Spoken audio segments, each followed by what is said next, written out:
কত করে এই পেঁয়াজ বড় ভাই? এই পেঁয়াজ কত করে?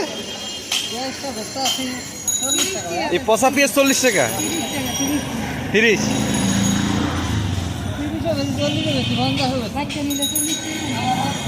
বাচ্চা নিলে 40 টাকা। এই পেঁয়াজ পাইছেন কই আপনারা? এর থেকেও খারাপ পেঁয়াজ?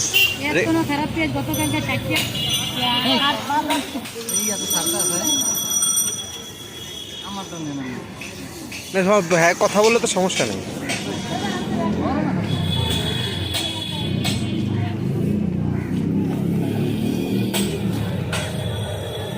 পেঁয়াজ কত? পেঁয়াজ কত? পেঁয়াজ কত বাবা?